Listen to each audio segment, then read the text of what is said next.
messieurs, bonsoir. Ravi de vous retrouver pour ce numéro de cet écrit, le magazine consacré aux livres sur la RTB. Ce soir, je reçois un indiscipliné de la pensée, économiste, philosophe, musicien, éditeur et libraire. Felwine Sarr n'est jamais là où on l'attend. Felwine Sarr, bonsoir. Bonsoir Fousseini. Merci de l'amitié que vous nous faites en répondant à notre invitation et à venir discuter de repenser l'Africain, de repenser l'Afrique, qui est en quelque sorte le socle de votre travail depuis un certain temps. Et depuis quelques années, vous faites partie de ces 100 personnalités qui influencent la pensée mondiale. Je pense que le propos que je tiens et le travail que j'ai mis en chantier avec d'autres trouve un écho et trouve une résonance dans une jeunesse africaine, dans ces diasporas, et chez beaucoup d'individus qui avaient le désir de repenser les cadres et les catégories, et qui avaient le sentiment que nos réalités étaient beaucoup plus complexes, beaucoup plus fluides, et que des catégories anciennes qui étaient censées les saisir étaient arrivées à épuisement, et qu'il était nécessaire que nous remettions en chantier tout cet univers de production de sens, parce qu'après tout, il s'agit de repérer le sens, de le construire, et c'est ça que nous tentons de faire à travers les disciplines qui sont les nôtres. Je rappelle que vous enseignez à l'université Gaston Berger de Saint-Louis, où vous avez créé une nouvelle discipline, pour ne pas dire un laboratoire, qui vous permet d'expérimenter vos théories. Parlez-nous-en. En fait, j'ai eu la chance, quand je suis arrivé à l'université Gaston Berger en 2007, dans le département d'économie, d'être témoin d'une réflexion que le recteur avait initiée dans le cadre d'une grande commission pour créer une nouvelle UFR, une unité de formation et de recherche, qui mettait les savoirs africains et les cultures africaines à l'honneur et qui enrichissait l'offre de formation. Donc j'y ai participé et à l'issue, j'ai eu le grand honneur de me voir confier la réalisation et la mise sur pied de cette UFR de manière concrète. En fait, l'idée, c'était de dire que les sociétés africaines ont produit des savoirs, ce sont des civilisations anciennes, et qu'aucune société ne dure dans le temps si elle ne transmet un capital intellectuel, cognitif, culturel et symbolique. Mais ces savoirs-là, nous ne les voyons pas dans les universités. Nous avons des universités où tous les savoirs que nous enseignons sont des savoirs produits ailleurs, comme si nos sociétés étaient absentes de l'espace de production du savoir. Donc du coup, nous avons créé un département de langues et de civilisations africaines, où les langues sont enseignées, les civilisations, les cultures, les littératures, un département des métiers du patrimoine, un centre d'études des religions, avec les religions africaines traditionnelles, sémitiques, asiatiques, un département des métiers des arts et de la culture, etc., avec plusieurs enseignants, plusieurs étudiants, et avec un espace transdisciplinaire qui nous permettait non seulement de croiser les disciplines, d'aller au-delà de la cloison disciplinaire, mais de ramener à la dignité d'enseignement des productions culturelles que nos sociétés avaient produites et qui étaient dignes d'être transmises. Et c'est pour ça que le CRAC est pour moi une innovation fondamentale dans le paysage académique ouest-africain. Aujourd'hui, l'UFR marche, elle a plus de 1000 étudiants, elle a une trentaine de profs, elle a 6 départements. Et c'est une UFR qui est très demandée. Donc ça voulait dire qu'elle répondait aussi à un besoin d'être dans les espaces où nous apprenions sur nous-mêmes et où nous mettions à l'honneur nos productions intellectuelles et culturelles. Et le défi pour vous, c'est que vos doctorants puissent soutenir leur thèse en langue nationale. Oui, ça c'est un grand défi. D'ailleurs, ce qui était intéressant, c'est que lorsqu'on avait indiqué qu'au départ, nous aurions une formation en Wolof, en Fulani ou en Peul de civilisation, l'une des questions qui nous a été posée, c'est « mais oui, mais comment est-ce qu'on fait soutenir une thèse dans ces langues-là, alors que s'il n'y a pas de docteur, voilà, etc. Et justement, il faut bien un début, quelque part, et toutes les compétences sont là, en fait, pour que nous puissions mener ces formations-là à terme. Oui. Et donc, l'idée, c'est de simplifier les concepts, parfois qui peuvent paraître étrangers, loin des préoccupations africaines, mais en même temps de conceptualiser aussi des préoccupations africaines qu'on ramène de l'autre côté. Oui, en fait, l'idée, c'est vraiment de fonder une écologie des savoirs, c'est-à-dire de sortir de l'idée qu'un seul savoir produit dans une géographie, dans un lieu, avec ses codes, est le savoir universel et qu'il est le seul valable en tout temps et en tout lieu. Ce qui est intéressant dans le monde, c'est qu'on peut s'appuyer sur une pluralité d'archives cognitives. Et donc, du coup, pour nous, ce qui est intéressant, c'est de créer cette écologie, où effectivement ces savoirs-là s'interpénètrent entre eux, où il y a un travail de conceptualisation ou de déconstruction de concepts dans un sens comme dans un autre, mais avec le but d'éclairer la réalité et de la rendre beaucoup plus intelligible, et de sortir justement d'une sorte de complexe, d'un monopole, d'un ordre du savoir qui serait le seul valable et qui ne pourrait pas être enrichi par d'autres ordres du savoir. Et ça, pour moi, c'est important, cette idée d'écologie des savoirs. Oui. Et en 2009, vous avez publié Dahij. Dahij, oui. c'est un roman. Oui. Et Dahij, si on inverse, c'est djihad. Oui, c'est un anagramme, oui, c'est vrai. Oui. Et ensuite, plus tard, vous publierez 105 rue Carnot. Ça, c'est en 2011. Et Méditations africaines, toujours une année après, en 2012. Et Afrotopia, en 2016. Afrotopia qui paraît être l'une de vos œuvres majeures, puisque après Frantz Fanon, après Joseph Kizerbo, après Aimé Césaire, on se retrouve en train de renouveler la pensée sur l'Africain par un Africain. Oui, en fait, c'est absolument important et central l'idée de dire que si on regarde le continent africain, sur une longue durée qui se compte en siècles, on se rend compte qu'il a beaucoup été l'objet de discours de la part des autres. Dans le temps colonial, on a projeté des fantasmes sur l'Afrique.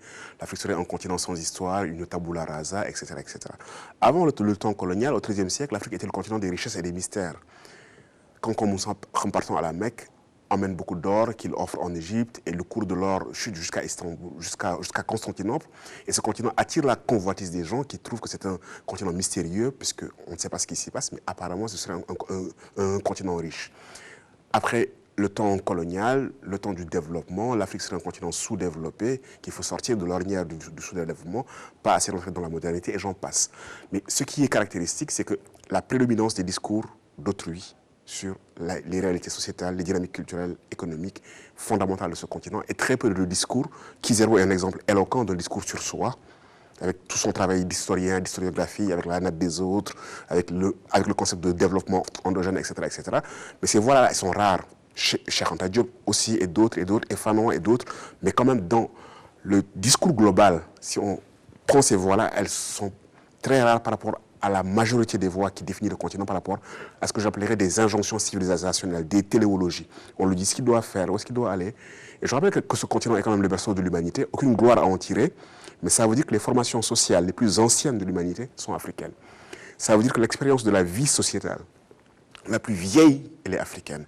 Donc, ça veut dire que l'historicité la plus longue, elle est africaine. Donc, ça veut dire que ces sociétés ont eu des bases, des sommets, des clairs-obscurs, des lumières, des ombres, et qu'elles en connaissent assez sur la vie humaine pour pouvoir décider où est-ce qu'elles veulent aller, pour pouvoir décider comment construire leur destin dans le présent et dans le futur, et pour pouvoir élaborer les métaphores des futurs souhaitables pour elles.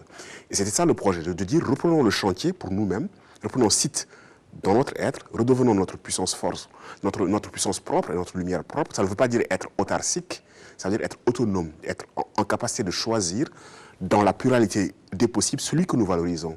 Que signifie pour nous bien vivre? Je répudie le concept de développement et je le remplace par un concept du bien vivre, du mieux vivre. Et dans ce mieux vivre, il y a les dimensions bien sûr économiques, c'est une partie, mais il y a les dimensions culturelles, il y a les dimensions spirituelles, il y a les dimensions sociétales et philosophiques, il y a le rapport au vivant, l'écologie. Et c'est nous qui devons réarticuler ces ordres-là dans une finalité que nous aurions choisie. Ça ne veut pas dire que nous n'empruntons pas aux autres, ça ne veut pas dire que nous ne nous enrichissons pas de ce que le monde a produit, mais ça veut dire que nous sommes des producteurs de sens, nous sommes des créateurs de notre sens. Et nous avons la liberté d'aller prendre à gauche et à droite, mais c'est à nous de définir où nous voulons aller. Et ça, pour moi, c'est absolument fondamental que nous reprenions l'initiative historique en tant que sujet. Et c'est ça l'idée, en fait, de fond. En 2007, notre compatriote Bassidiki Koulibaly, il est philosophe, il enseigne à Strasbourg. Il avait écrit un formidable essai philosophique du crime d'être noir, 1 milliard de noirs dans une prison identitaire. Et un peu à la conclusion de son ouvrage, il dit que pour que l'Africain puisse se sentir dans cette mondialisation, il faut qu'il arrive à briser les barrières de cette crise identitaire qui l'empêche d'évoluer. Et vous êtes arrivé dans Afrotopia à nous donner les clés de pouvoir sauter ces verrous. Oui, vraiment, l'idée, le travail, c'est le franchissement des limites, c'est le fait d'élargir les horizons mentaux, c'est de dire que c'est possible, que l'avenir n'est pas barré, que notre téléologie, là où nos sociétés doivent mener, ce n'est pas déjà écrit, qu'il y a de l'inconnu devant nous. Et ça, pour moi, c'est absolument important de dire qu'il y a de l'inconnu, ça veut dire qu'il y a un potentiel de créer. Et pour moi, l'idée de l'utopie active, de l'atopos, du Dieu qui n'est pas encore là, c'est un lieu que nous pouvons faire advenir dans le temps de l'histoire si nous l'investissons d'énergie, si nous l'investissons de pensée, d'imagination et d'action présente. C'est ce qu'un philosophe que j'aime beaucoup qui s'appelle Miguel Abençour appelle la conversion utopique. Je pense un lieu autre, qui est un lieu que je charge d'aspiration positive. Je l'imagine, je le rêve, je le conçois et j'agis aujourd'hui pour le faire advenir dans la trame de l'histoire. Ça veut dire que le réel est plein de potentialités. La réalité que nous vivons aujourd'hui est une occurrence du réel, mais que le réel est gros de tout ce que nous pouvons faire accoucher dans ce réel-là. Et que si nous avons des problématiques, des crises que nous voulons résoudre, il y a dans l'espace du potentiel. C'est ce que j'appelle une utopie active qui peut féconder les potentialités heureuses du continent. Et ça, on peut le décliner en pensée économique, on peut le décliner en pensée sociétale, on peut articuler culture et économie. On peut considérer que l'homme est un homme à plusieurs étages, qui a bien sûr les conditions biologiques, mais il n'est pas que ça. Il est esprit, il est âme, qu'il faut le nourrir, et que ça c'est absolument fondamental. On peut replacer l'être humain au centre de nos civilisations. On peut être dans une civilisation de l'être, plus que de l'avoir. Et toutes ces problématiques-là, on peut les faire parce qu'on a les ressources. Et j'aime bien la question de la réflexion sur l'identité, parce que je crois que l'identité, elle est plus devant que derrière. Nous sommes des êtres d'héritage, bien évidemment. Nous sommes aussi des êtres d'horizon. Et pour moi, ce qui m'intéresse, c'est qui nous voulons devenir, plutôt que qui nous avons été. Et donc, vous refusez ce repli identitaire? Non, je ne suis pas pour le repli identitaire du tout. Et je ne pense pas que l'identité est une notion statique. Je pense que c'est une notion dynamique. Je pense qu'elle se construit. Je pense que justement, il faut assumer ses héritages. On doit savoir d'où nous venons. Et puis, il faut assumer nos ressources culturelles. Et ce qui est fécond dans nos ressources, on peut les interroger. On peut en faire le tri.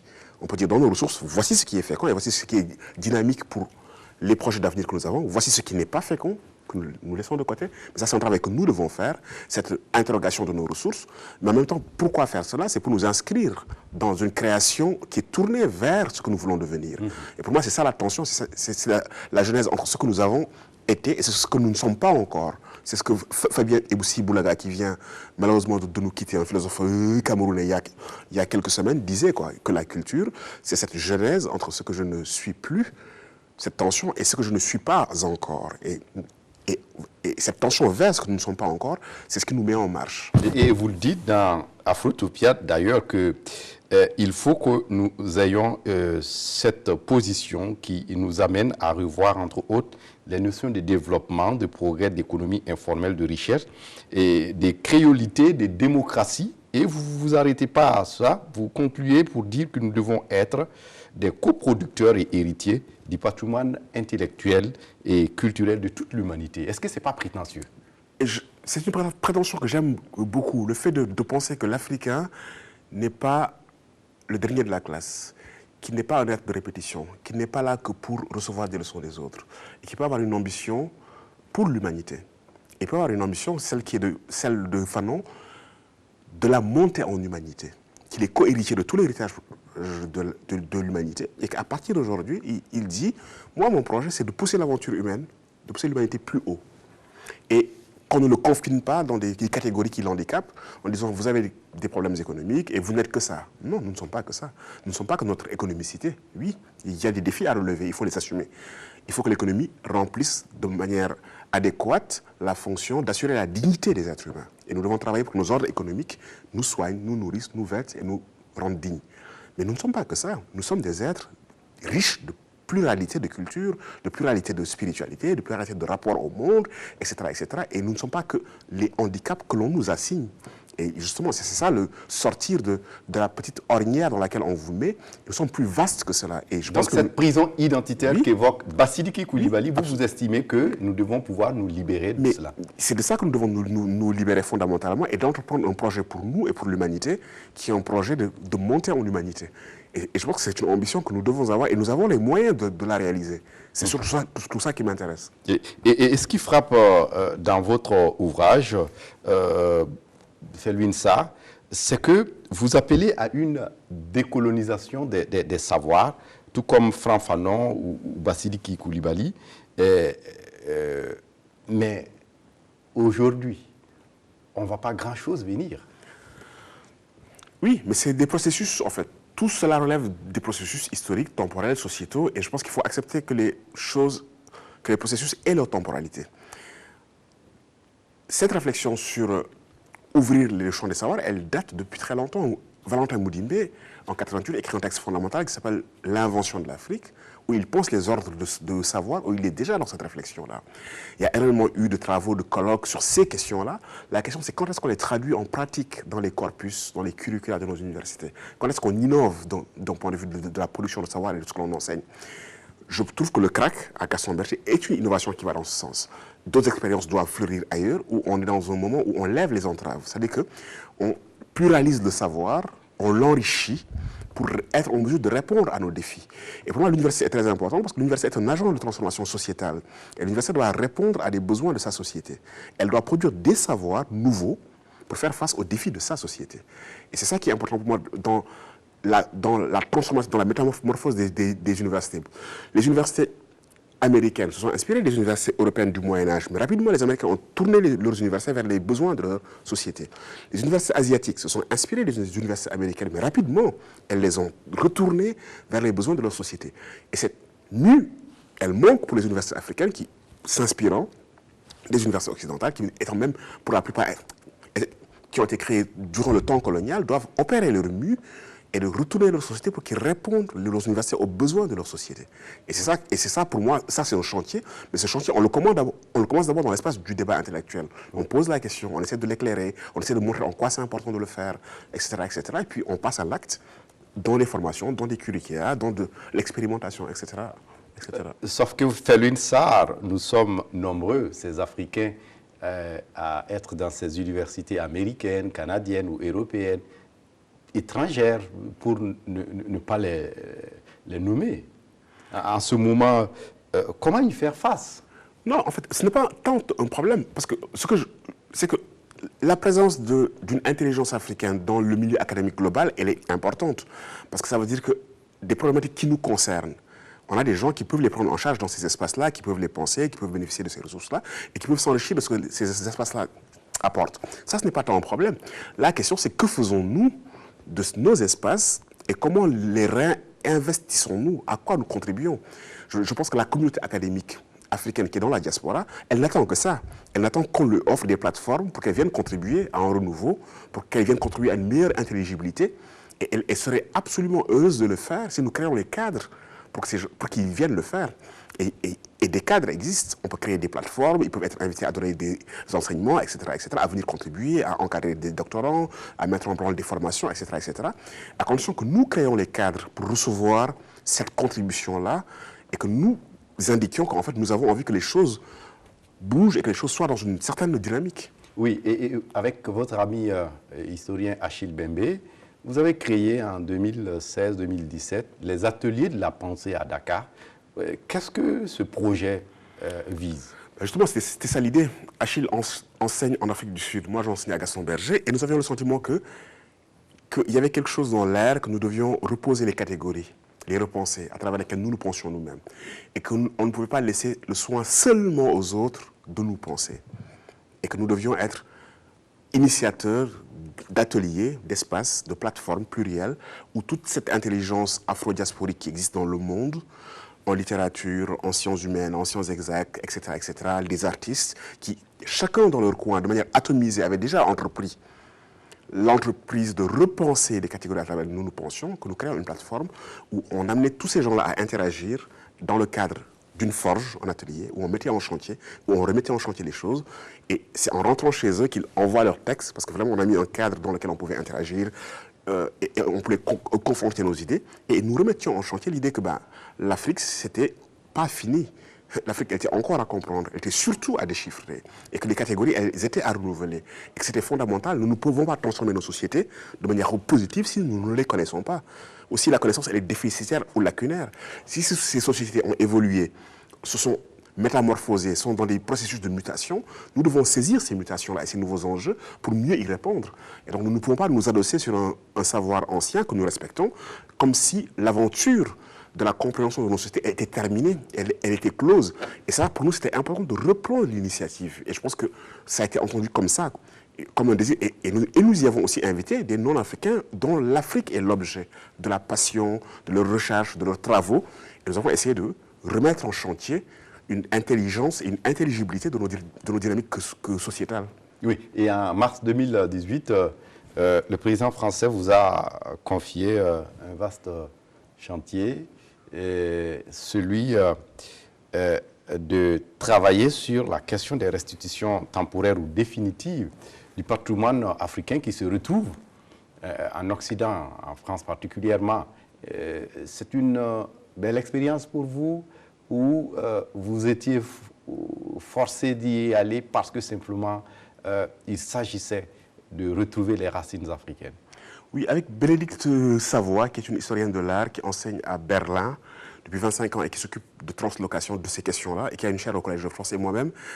Le président français nous a proposé la mission de lui proposer un cadre pour restituer les œuvres du patrimoine africain.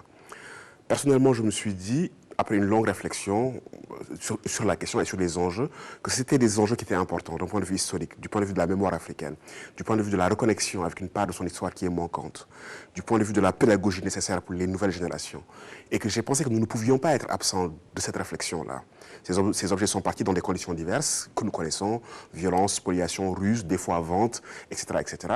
Mais l'essentiel du patrimoine de l'Afrique subsaharienne, un pays comme le Bénin a à peu près 90% de son patrimoine dans les musées français.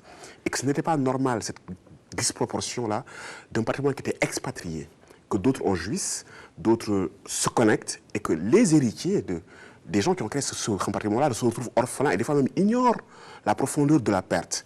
Et pour moi, c'est une question fondamentalement décoloniale. Et que si nous voulions réinventer la relation, il fallait que nous fassions le point et que nous affrontions des moments problématiques de l'histoire. Et que ce moment-là était un moment qui était intéressant parce que justement, il posait toutes les questions de la relation issues de la colonialité. Et qu'en plus, il était au carrefour de questions liées au patrimoine, de questions philosophiques, de questions sociétales, de questions socio-anthropologiques, de questions légales. Et que c'était une formidable application d'un certain type de réflexion que j'avais dans Afrotopia et d'un désir justement de repenser la relation. Et je me suis dit, c'est un défi, mais il faut qu'on s'y colle et c'est une responsabilité peut-être même historique de s'engager dans cette question-là et d'essayer de la traiter au mieux de ce qu'on peut. Donc là, on est à l'issue du travail. Je ne le livrerai pas ici avant d'avoir remis au commanditaire principal le rapport que nous allons remettre dans moins d'un mois. Mais à l'issue de cela, on va largement communiquer pour livrer les conclusions du travail au grand public et surtout aux Africains pour qu'ils s'approprient ce patrimoine-là qui va revenir et qu'ils en fassent et qu'ils le reconnectent avec leurs sociétés actuelles et contemporaines. Oui, Felwine, mais le problème avec ces objets d'art, ce patrimoine africain qui se retrouve de l'autre côté, c'est qu'ils sont souvent régis par des textes qui n'ont pas été écrits par les Africains. Je prends juste un cas au Burkina Faso avec une communauté ethnique qui s'appelle les Kurumba. Ils avaient perdu, entre-temps, on avait volé entre griffes une de leurs statuettes Mamio, qui s'est retrouvée finalement chez un antiquaire en Allemagne. Et pour le ramener, son propriétaire, entre griffes, a exigé de le prêter à nouveau au Kurumba pour 99 années. Le problème, c'est ça. Est-ce qu'on va rester là, peut-être avec des textes qui régissent nos patrimoines, qui ne sont pas les nôtres et dans lesquels on ne se retrouve pas? Non, je comprends très bien votre question. À toutes ces questions-là, on apporte des solutions. On apporte vraiment des solutions que nous estimons sérieuses et opératoires. Et je vous demande juste d'attendre un peu pour qu'on vous livre la quintessence de la solution.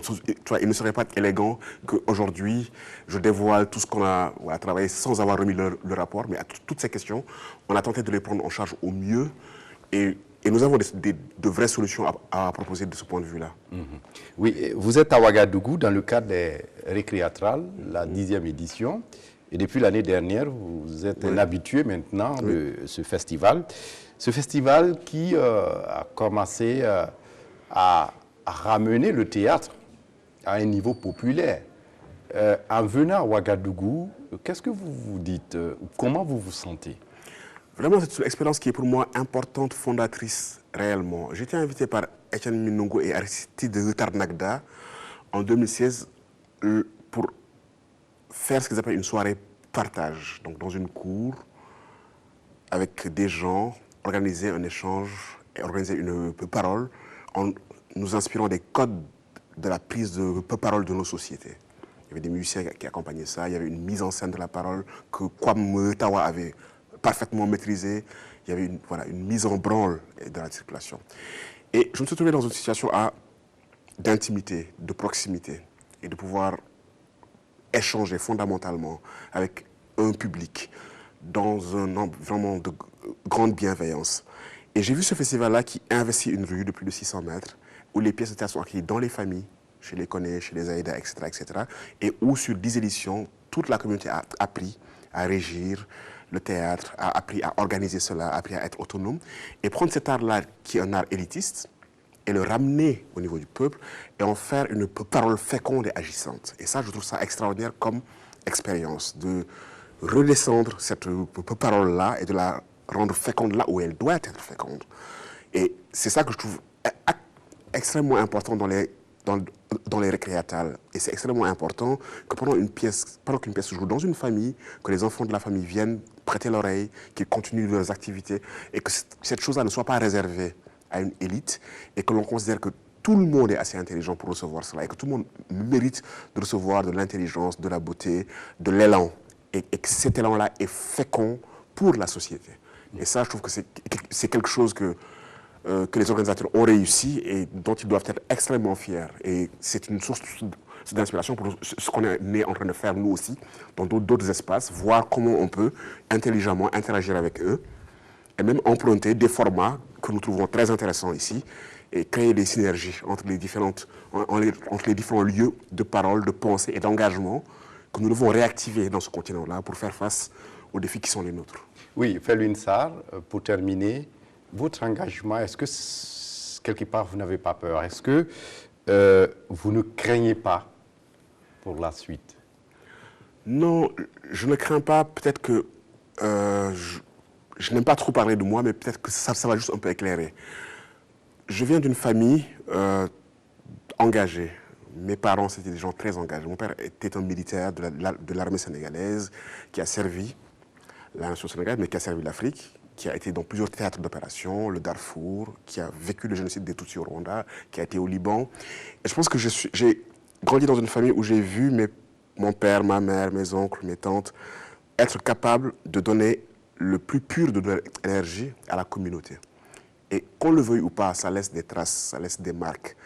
Et qu'on est obligé de se poser la question de, dans ce que je fais, à quoi je contribue.